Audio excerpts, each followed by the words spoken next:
What's going on, everyone? Welcome back to my NHL 08 Dynasty Mode with the Carolina Hurricanes. This is the Year 4 simulation that we're going to get done in this video, but first we're going to take a look at the player stats on the season through 12 games played. And what have we gotten ourselves into? Wade Celios has 11.10 goals in 12 games. 11 points. What is this guy? This guy is an animal. If he keeps that season up, he is absolutely going to jump into the 80s by next season. Justin Williams is having a pretty good start to his year. Jordan Staal, Wells Greeno McNeil is having a good start to his year. 95 overall, Eric Staal is starting off kind of slow, but that kind of gives me hope that once he picks it up, we're going to start winning a little more games. And we also have our boy David Colleton, our other prospect down here. 5 points in 12 games. That's not bad.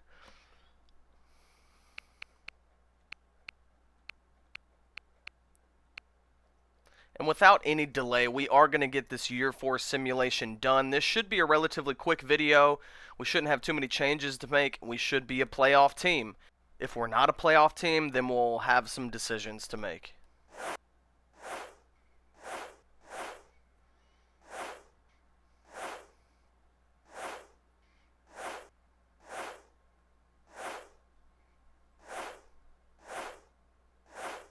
To be honest, I was happy with the way November was going. We actually are stacking up some more overtime losses, but here at the very end, we went on a 3-game losing streak, and that really it kind of tarnishes everything because, like I said, I was kind of happy with the direction we were going until this 3-game lose streak. But I don't think there's too much to do besides just keep simulating. Alright, looking at the player stats another month into the simulation, and Tuomo Ruutu is leading our team in points. Justin Williams coming in second and Eric Staal coming in third. So the top line is starting to perform now. Wade Celios, he's still playing really well. I mean, 16 goals in 25 games is crazy. He just does not pass the puck at all. This guy buries goals, and that is it. His one assist probably came off a rebound that someone else buried. You can also see here Andrew Ladd having a good season. Chad LaRose, he's having a decent season. Colleton, there he is. He's getting some points. He's going to get some growth. So James Wisniewski down here only has 4 points. I think I might take Wisniewski back off of the power play and put Wade Celios back on the power play. James Wisniewski, we're going to put Andrew Ladd on defense, and we're going to put Wade Celios in on the power play 2 line. We're going to move him to the left wing where he is on his regular lines.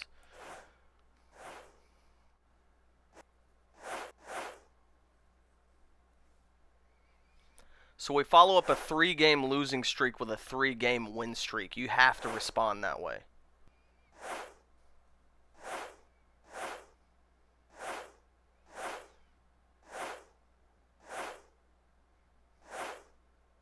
December was absolutely terrible for us. This was our worst month of the season so far, so I'm going to have to revert the line changes that I just did. But imagine if we weren't getting any overtime losses. We would be 16 wins and 21 losses right now if this was last season when we weren't getting any overtime losses. But something about the simulation has given us OT losses this year, which I am very grateful for. Because like I said, if we were 16 and 21, we would be out of the playoffs for sure. But right now, at 16, 14, and 7, where do we look in the standings? Oof. We are last in the Southeast Division, but we are only 5 points behind Florida. Our division is just extremely tight all the way up to second place. Our goals for per game were 12th. Our goals against per game, we are 8th. Our power play has doubled its percentage. We're now at 10%, 16th in the league. And our penalty kill is number 2 in the league at 95%. So all our numbers and stats have improved, but our record has not. That is mildly confusing. Oh, and look at that. Wade Celios has grown 1 overall point already. He's got 22 goals in 37 games. He's finally getting some assists, 28 points in 37 games on the 3rd line. Maybe we need to move him up to the second line and maybe replace Chad LaRose. Chad LaRose has 18 points in 37 games. That's a big difference. It's a big difference. Andrew Ladd is having a good season. I think we're going to move Chad LaRose down to the third line, and Wade Celios is going to get promoted up to the second line with Jordan Staal and Andrew Ladd. On the power play, I'm going to move Tuomo Ruutu down to the second line. Our second line actually looks really solid now. And Wade Celios is going to be on the first line because, I mean, he's got too many goals to not put him on the power play. He's only got one power play goal. But, man, how is he not working out on the power play? He's got 21 even strength goals on the third line time? That's crazy, man. So Wade Celios getting a big promotion to the second line forward time and also getting first line power play time. We're going to simulate through this month of January and see what we look like. Every single game in this month is a home game. How does that work out? We literally have at least 13 home games in a row. That's crazy.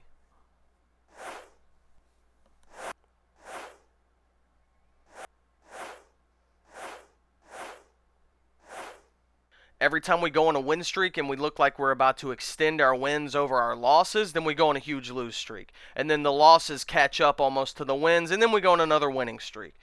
So it's just, they're just toying with my emotions. Looking at the Eastern Conference standings, we're sitting in 10th with 53 points and all the way up to 7th. It's only 54 points. So with one win right now, we could jump all the way up to 7th, assuming none of these other teams played.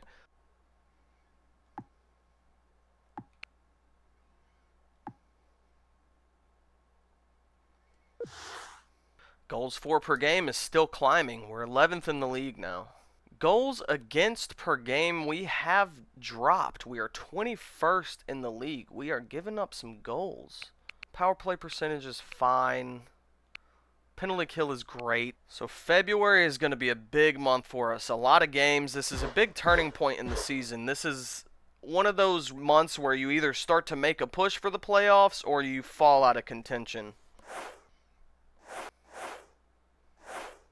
See, that's what I mean, man. With every win, we just get an equal amount of losses. There's no separation.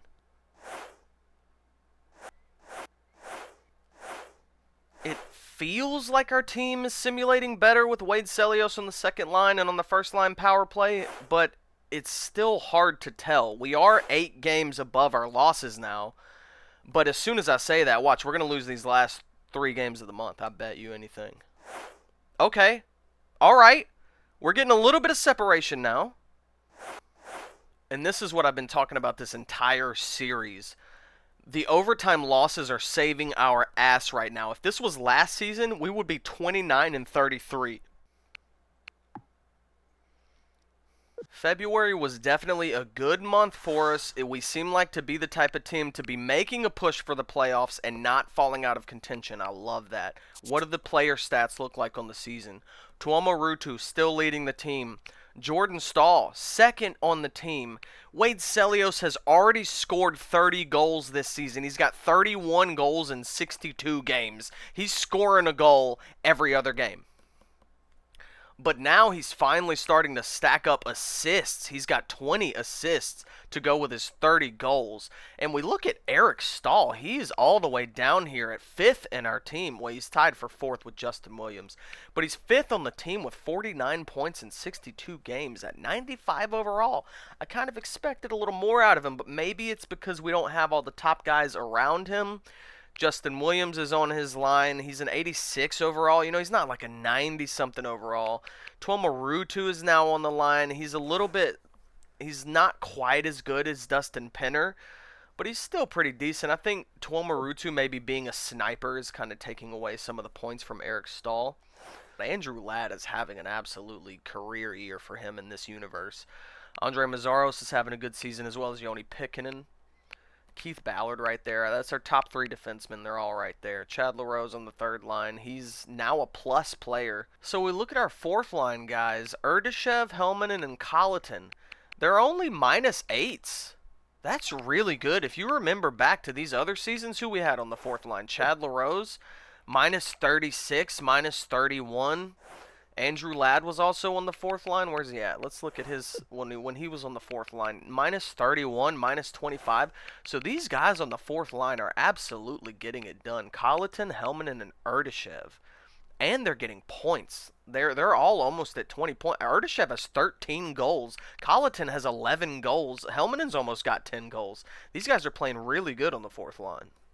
Looking at Leo Zinejev, he has 5 points in 5 games and is a +4. James Wisniewski, he's a +7. So him and Tim Gleason on the 3rd pair, they are plus players. But if I needed to mix something up, I could always throw this Zinejev guy in for James Wisniewski to try to maybe mix something up. One guy I'm noticing, Ladislav Smid, he's at the bottom of the team in points, which he's a defenseman. It's not that necessary that he get points. But we're paying him almost $3.5 million, and in this universe, that's a lot of money. We could get a cheaper defensive defenseman that could give us the same production that he is. All right, looking at the player stats through 60-something games into the season, and Joe Thornton is already at 100 points through 63 games of the season. Ilya Kovalchuk's at 96, Jerome McGinley 93, Alex Ovechkin 93. These boys are absolutely tearing it up. Everyone on this list right here. The simulation is just pouring goals into the net. So in the race for the Calder, Wade Celios is tied with Keith Doan with the most points for rookie skaters.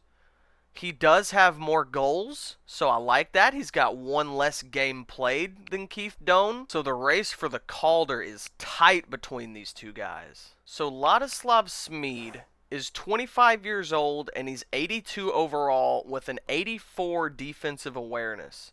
74 offensive awareness. He's got 14 points in 62 games. He's okay. This guy, Matt Lassoff, I think, is 24 years old. He's got 84 defensive awareness. He's also got 82 offensive awareness.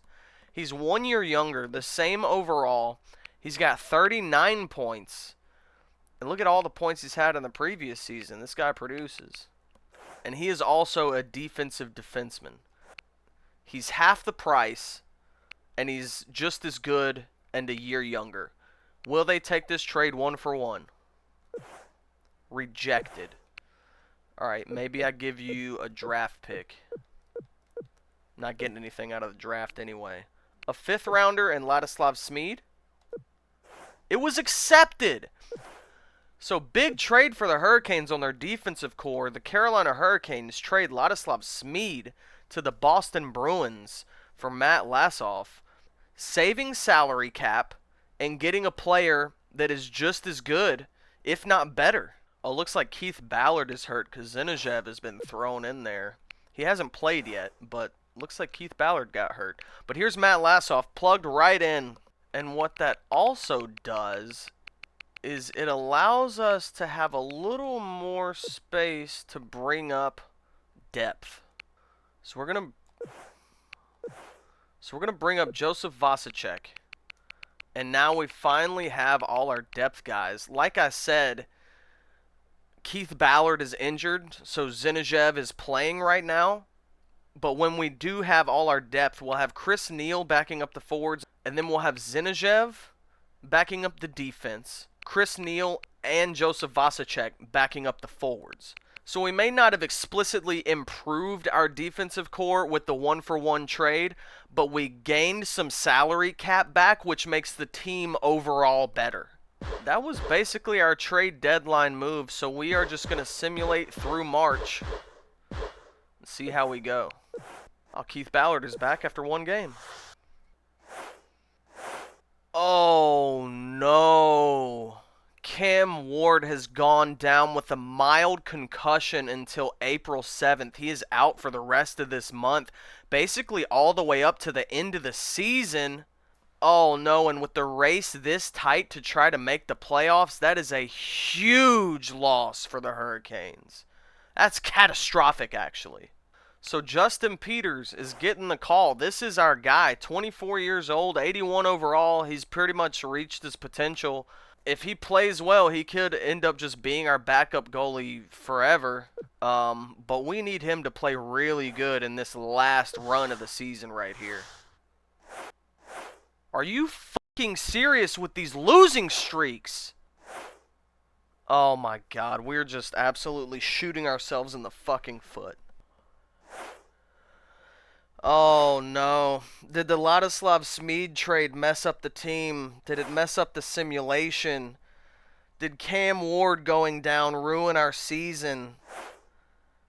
March. You see what I mean? You see what I was saying earlier with there's never just a win-loss, win-loss. It's always massive win streaks and massive losing streaks. All of February, we pretty much won throughout the whole month, and now all of March, we're losing the whole month. The simulation in this game is absolutely garbage. Finally, we get a win. It's been 3 weeks since we got a win.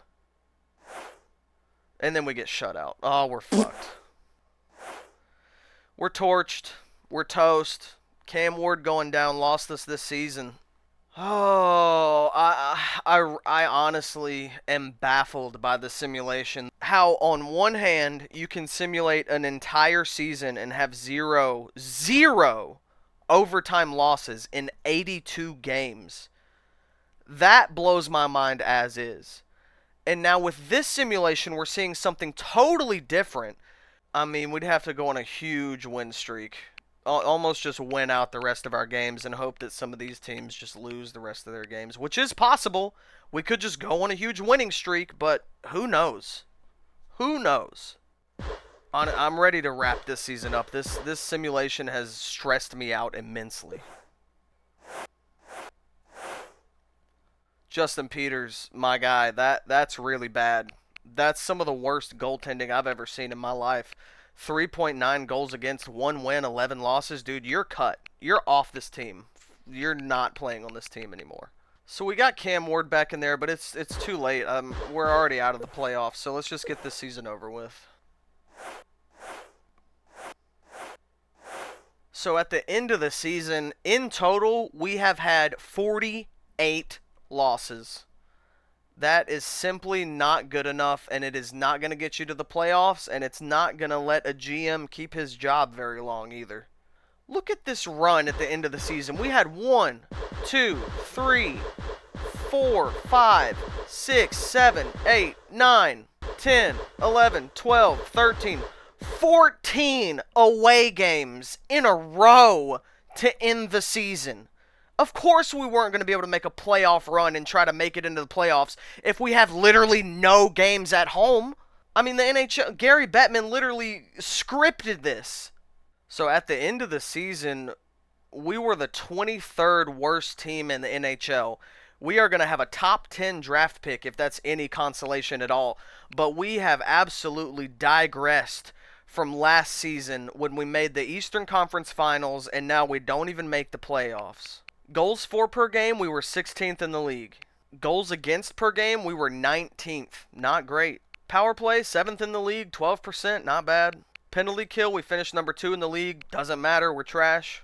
Look at our home and away records. This was scripted. Something about this simulation on this season felt really weird, man. We have the same exact home and away record. I don't know what's going on with that, but it doesn't feel right.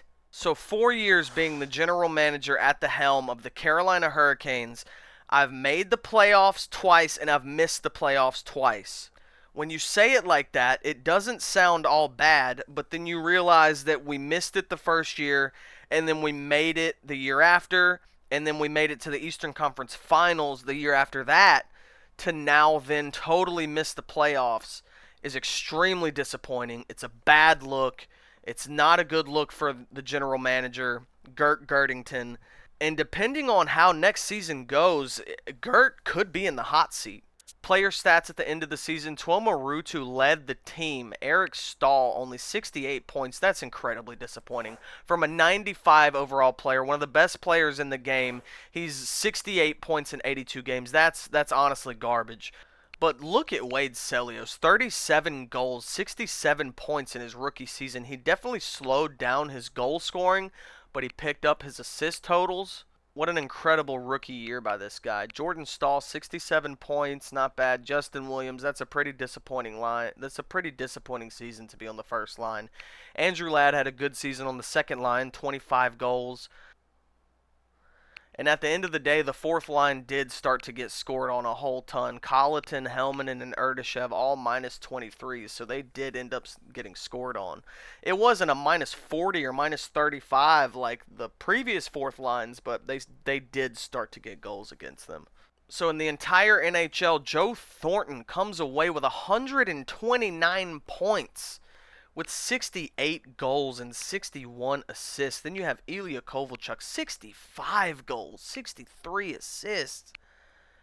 Alexander Frolov, Marian Gaborik is back up there. Jonathan Chichu with 116 points. Thomas Vanek, Marian Hossa, Alex Ovechkin. So we had two 60-goal scorers. Ovechkin was 2 goals away from getting 60. Alright, and what everyone wants to see, the Calder Trophy race. The rookie skaters. Who took it? They're tied. They are dead straight tied. 67 points for both players. Wade Celios has 37 goals. Keith Doan has 33. Maybe that gives the edge to Wade. So the Calder Trophy race is down to a vote. We'll just have to find out when the awards come out. Here's the playoff tree. The Boston Bruins taking on the Buffalo Sabres. The Pittsburgh Penguins versus the New York Rangers. The Atlanta Thrashers versus Tampa Bay Lightning. And the Montreal Canadiens versus the New York Islanders.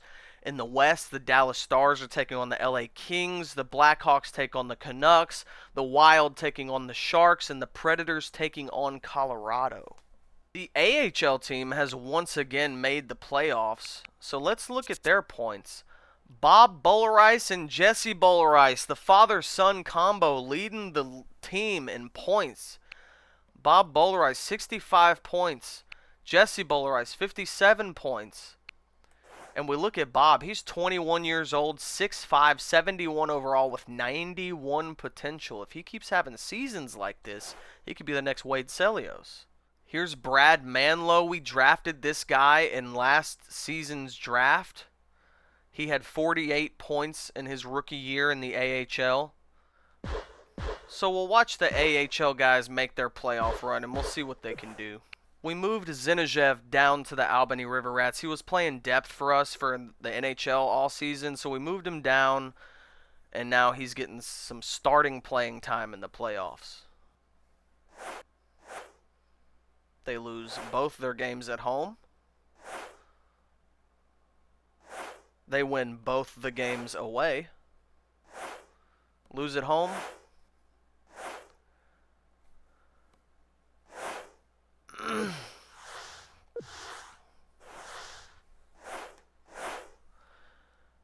The River Rats squeak through round 1. It took a game 7, but the River Rats did make it past round 1 of the AHL playoffs.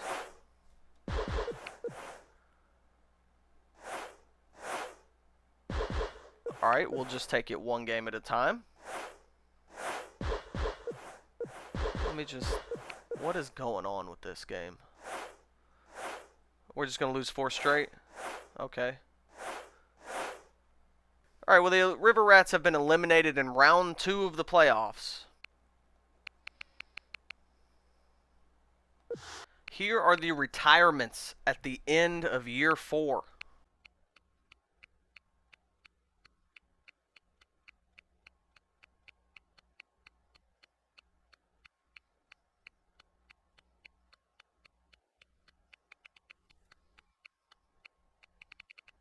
So the Pittsburgh Penguins are the Stanley Cup champions for year 4. This is how they did it. They beat the They swept the New York Rangers. Buffalo took out the #1 seed President's Trophy winning Boston Bruins, and then Pittsburgh took out Buffalo, and then Pittsburgh took out Montreal in the Eastern Conference Finals. Montreal took out Atlanta. Thank God. We owe them for that. And then Pittsburgh beats the San Jose Sharks in the Stanley Cup Finals. Here's the awards. Stanley Cup champions, Pittsburgh Penguins. President's Trophy, Boston Bruins. San Jose Sharks are just a stud team in this universe. Joe Thornton grabs the Art Ross Trophy for the second time in 4 years. He grabs the Hart Memorial for the second time, back-to-back.